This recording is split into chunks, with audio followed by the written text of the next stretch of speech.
Halloween Resurrection. Laurie Strode is locked up in an insane asylum because she killed the wrong guy in H2O. Turns out the person she decapitated was not Michael Myers. It was just some paramedic. And that completely takes away from the impact of the ending of H2O. So Michael finds her in this asylum, sanatorium, whatever you want to call it, and he immediately kills this dude, cuts his head off, throws his head in the dryer. So it's like, okay, good start. The dude, his partner, finds the head in the dryer, and then he proceeds to trip over the headless body, which is just accumulated a giant pool of blood. So, and I'm sitting there thinking, how did you not notice the body laying in the middle of the floor in front of the dryer with a giant pool of blood just pooling? How? So then he kills Laurie and he frames this other patient who has an obsession with serial killers. So it's like, okay, how much money did this take to get Jamie Lee Curtis to do? Because this is quick, easy, and get me the hell out of this franchise.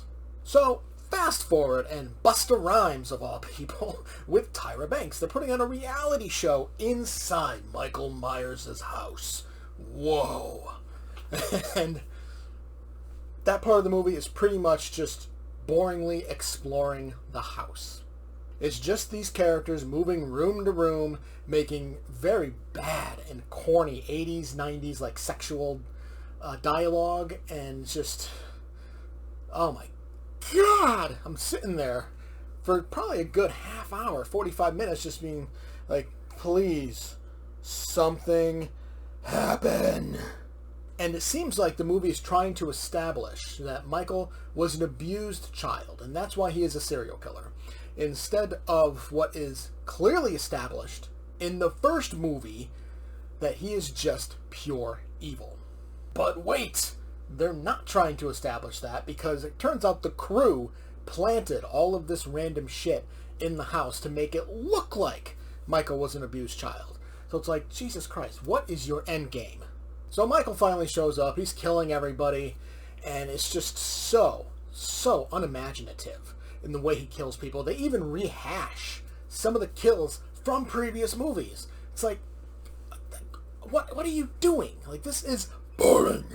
And this whole time, while he's killing people, you got Tyra Banks, where she's like in the garage, like watching everything. It's like, where the hell is Tyra Banks during all this? Then it's like, oh, okay, she was killed off screen. Boring. You have her final girl, Bianca Kajlich. Probably butchering her last name. She plays Sarah, and she's got to be one of the worst final girls ever. Everything she does to defend herself is basically by accident. And she doesn't even do anything to stop Michael. That's Busta Rhymes. Busta Rhymes shows up and goes, "Trick or treat, motherfucker," which is like one of the best parts of the movie. That says something. And he defeats Michael. And then, like, news reporters show up because the house is on fire now. And someone asks her, Sarah, what's it like to be a hero? What is she a hero of? She didn't do anything. She didn't save any of her friends. She didn't save any of the other people in the house. She didn't save Busta Rhymes. Busta Rhymes is technically the hero. He saved the day here. Oh my God. This movie is so bad. Like, it's so bad.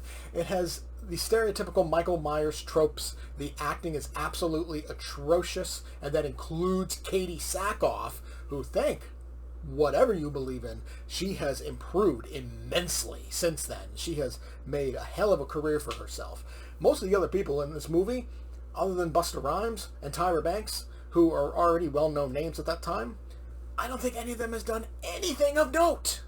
But there's also horrible cinematography, because you've got, them using the fancy, film camera, but all of a sudden there's security cameras and the little shitty camera they're wearing on their head, and it just keeps intercutting between the two, and it's kind of nauseating and headache-inducing, because it goes from the nice, clean, clear footage of a film camera to shitty, grainy, crappy, terrible footage of the little tiny camera they have on their head.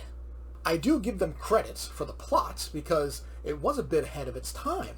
in that, like, people's obsession with serial killers.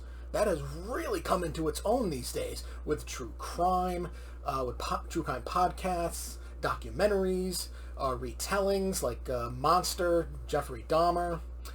And this was just executed so poorly. This was the studio clearly thinking, we made money off H2O. There's still money in this franchise. Let's do this. And it was the worst possible decision they could have made.